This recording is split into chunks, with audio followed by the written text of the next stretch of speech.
नमस्कार and welcome you all to DRX mentor. मैं हूं डॉक्टर जैन और आज की वीडियो में डिस्कस करने वाले हैं कि रेलवे फार्मासिस्ट 2024 में यदि ये वैकेंसी नहीं आएगी तब क्या होगा। तो चलिए स्टार्ट करते हैं। बट उससे पहले यदि आपने चैनल को सब्सक्राइब नहीं किया तो चैनल को सब्सक्राइब कर लीजिए सो दैट आपको फार्मा रिलेटेड जो भी इंपॉर्टेंट इन्फॉर्मेशन है वो मिलती रहे। तो देखिए, जब से ये सर्कुलर जारी किया गया है आरआरबी की तरफ से, जिसमें मेंशन है कि जुलाई से सितंबर के बीच में आपको रेलवे फार्मासिस्ट की वैकेंसी देखने को मिल सकती है, तो यहाँ पर दो थॉट आपके पैरेलली माइंड में चल रहे होंगे। पहला तो कि हाँ, ये वैकेंसी अब आने वाली है तो इसकी प्रिपरेशन स्टार्ट कर देना चाहिए क्योंकि अभी अच्छा खासा टाइम है, तो एक प्रिपरेशन सीरियस नोट पे हो सकती है। सेकंड थॉट आपके माइंड में आ रहा होगा, तो मैं आपसे यहाँ से कहूँगा कि आप पॉज करके कमेंट्स को पढ़िए जिसमें लिखा हुआ है कि कल को नोटिफिकेशन नहीं आया तो, और भाई पहले नोटिफिकेशन आने दे फिर बताना, या पहले बताने लगा, पहले उसको नोटिफिकेशन तो आने दें। देखिए, ऐसा कभी भी नहीं होता है कि आपका नोटिफिकेशन आएगा और आप प्रिपरेशन करते हैं और आपको पर्टिकुलरली वो जॉब मिल जाएगी। मेरे केस में भी ऐसा ही हुआ था। मैं बहुत लंबे टाइम से मैंने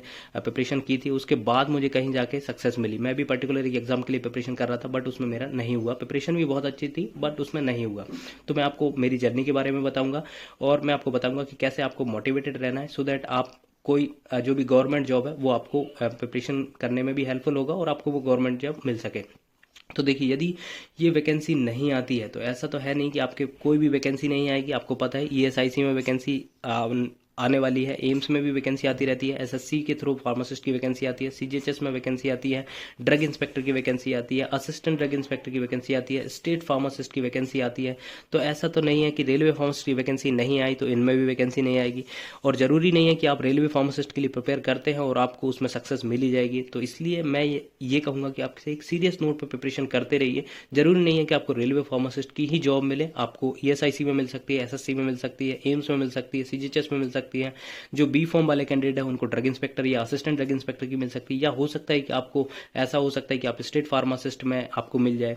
देखिए, तो आपको एक सीरियस नोट पे प्रिपरेशन करना पड़ेगा। और ये भी नहीं होता है कि देखिए आपकी नोटिफिकेशन आएगा तब आप प्रिपरेशन स्टार्ट करेंगे, क्योंकि कई बार ऐसा हुआ है, आपने देखा होगा कि अभी जो रिसेंटली एग्जाम हुए थे, ईएसआईसी एम्स में एग्जाम हुए थे, उनमें क्या हुआ था कि एक मंथ के अंदर ही उन्हें एग्जाम कंडक्ट करा लिया था, जहां पे किसी को प्रिपरेशन करने का टाइम भी नहीं मिल पाया, उतना सफिशिएंट टाइम नहीं मिल पाया। तो इसलिए इससे अच्छा है कि यदि आप आज से प्रिपरेशन करना स्टार्ट करते हैं और आपका रेलवे की वैकेंसी आती है और नहीं भी आती है, तब उस केस में क्या होगा कि आपकी अच्छी खासी प्रिपरेशन होगी। तो जरूरी है कि मतलब ये हो सकता है कि आप ईएसआईसी का फॉर्म भरें, ईएसआईसी में आपका हो जाए, एम्स में फॉर्म भरें, एम्स का हो जाए, जैसा कि मेरे साथ हुआ। तो यहाँ पे मैं आपको बताऊंगा कि मैंने 2011 में बी फॉर्म ज्वाइन किया था और 2015 में मेरा बी फॉर्म कंप्लीट हुआ था। एक अच्छी खासी प्रिपरेशन मैंने की थी, तो मेरा जीपेट क्वालिफाई हुआ। नाइपर जेई मैंने 2015 क्वालिफाई किया हुआ है, नाइपर पीएचडी क्वालिफाई किया, सीजीएचएस फार्मासिस्ट 2019 में जो खुद सीजीएचएस लेता था वो क्वालिफाई किया, और फाइनली मैंने फिर असिस्टेंट प्रोफेसर बना 2020 में, जो कि गवर्नमेंट जॉब फार्मा में सबसे हाईएस्ट पेड गवर्नमेंट जॉब है। असिस्टेंट ड्रग इंस्पेक्टर की भी देखें तो उसका लेवल 8 होता है, जबकि असिस्टेंट जो प्रोफेसर होता है उसका लेवल 11 होता है। ठीक है, तो मैं आपको बता रहा हूँ कि लगभग 4 साल बाद मुझे सक्सेस मिली, और ये जो सक्सेस की लिस्ट है बहुत छोटी है। आप देखेंगे कि जो आप किसी को भी जज कर सकते हैं कि जैसे एम्स का फार्मासिस्ट यदि कोई क्वालिफाई करता है, ईएसआईसी का करता है, या फिर आपने देखा होगा आरआरबी, तो आपको देख के लगता है कि यार इन्हें एग्जाम एक ही एग्जाम दिया होगा और ये क्वालिफाई कर गया। ऐसा कभी भी नहीं होता है। हर आदमी जो सक्सेसफुल होता है उसके पीछे एक लॉन्ग फेलियर लिस्ट होती है। यहाँ पर आप देख सकते हैं मेरी फेलियर लिस्ट, जिसमें कि मैंने छत्तीसगढ़ ड्रग इंस्पेक्टर का एग्जाम दिया था 2015 में, उसमें नहीं हुआ। एमपी फार्मासिस्ट 2015 दिया था, उसमें भी नहीं हुआ। एमपी ड्रग इंस्पेक्टर 2017 दिया था, उसमें भी नहीं हुआ। एमपी फार्मासिस्ट 2017 अगेन दिया था, उसमें नहीं हुआ। सीजीएचएस फार्मासिस्ट हैदराबाद का जो था 2018 में, उसमें भी नहीं हुआ था। ईएसआईसी फार्मासिस्ट 2019 में जो वैकेंसी आई थी उसमें दिया था, उसमें भी नहीं हुआ था। यूपीएससी ड्रग इंस्पेक्टर दिया 2019 में, उसमें भी नहीं हुआ। सीसीआरएस रिसर्च असिस्टेंट का दिया था 19 में, उसमें भी नहीं हुआ। सीसीआरएस रिसर्च ऑफिसर का दिया था, उसमें भी नहीं हुआ। और इसमें 2-4 एग्जाम और होंगे जो कि मुझे अभी करंटली याद नहीं आ रहे हैं, वो भी मेरे क्वालिफाई नहीं होंगे। देखिए, सभी व्यक्ति ना अपनी सक्सेस के बारे में डिस्कस करते हैं, कोई भी अपने फेलियर के बारे में नहीं बताना चाहता, बट यहाँ पर मैं आपको बता रहा हूँ क्योंकि देखिए, जिनको अर्ली सक्सेस मिल जाती है वो बहुत ही कम होते हैं।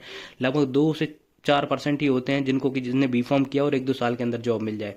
मैक्सिमम कैंडिडेट आपको ऐसे मिलेंगे कि जिन्हें बहुत सारे अटेम्प्ट दिए होंगे तब जाके उन्हें कहीं सक्सेस मिली। तो यहाँ पर आप देख सकते हैं 2019 तक मुझे कोई भी सक्सेस नहीं मिली, लेकिन 2019 के बाद मुझे सीजीएचएस फार्मासिस्ट की जॉब मिली। उसके बाद 2020 में मुझे 2022 में मुझे ड्रग असिस्टेंट प्रोफेसर की जॉब मिली। तो ये बस मोटिवेशन आपको बताने का सिर्फ यही उद्देश्य है कि आपको एक मोटिवेशन मिले कि हाँ, इतनी अर्ली सक्सेस बहुत कम लोगों को मिलती है। आपको एक अच्छा खासा संघर्ष स्ट्रगल करना पड़ेगा, तब जाके आपको कोई जॉब मिलेगी। ठीक है, ऐसा कभी भी नहीं होता कि आप पर्टिकुलर एक एग्ज़ाम के लिए पेपर करें और आपको उसमें सक्सेस मिल जाए।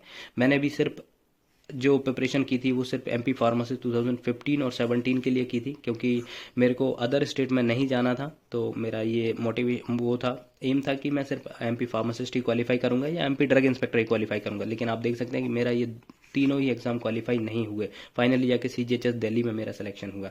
तो ये सिर्फ बताने का यही उद्देश्य है कि आप अपनी प्रिपरेशन करें और एक सीरियस नोट पे प्रिपरेशन करें। ज़रूरी नहीं है आपका रेलवे फार्मासिस्ट में हो, शायद आपने यदि बी फॉर्म करा हो तो आपको ड्रग इंस्पेक्टर की जॉब मिल जाए, या फिर आपने एम फॉर्म किया हुआ हो तो आपको शायद जाके कहीं रिसर्च असिस्टेंट की जॉब मिल जाए, जो कि एक अच्छी होती है। फार्मासिस्ट से बहुत अच्छी जॉब होती है, ठीक है। या फिर आपका कहीं साइंटिस्ट में हो जाए, या जो डी फॉर्म वाले हैं ज़रूरी नहीं है उनका रेलवे फार्मासिस्ट में ही हो, सीजीएचएस में हो जाए या ईएसआईसी में हो जाए। तो कहीं ना कहीं आपने यदि प्रिपरेशन करी है तो उसको ज़रूर आपको हेल्प मिलेगी। ऐसा कभी भी नहीं होगा कि यदि आपने प्रिपरेशन करी है तो आपको सक्सेस नहीं मिलेगी। प्रिपरेशन आप करते रहिएगा। यहाँ पर एक देखिए फेमस कोट आता है याद, कि क्यों डरे कि ज़िंदगी में क्या होगा, कुछ ना होगा तो तजुर्बा होगा। तो अपनी प्रिपरेशन एक सीरियस नोट पे करते रहिए, आपको जरूर सक्सेस मिलेगी। आई होप ये इन्फॉर्मेशन आपको अच्छी लगी होगी। अच्छी लगी तो प्लीज़ सब्सक्राइब करिए, वीडियो को लाइक करिए, शेयर करिए एंड कमेंट करिए। Thank you. नमस्कार।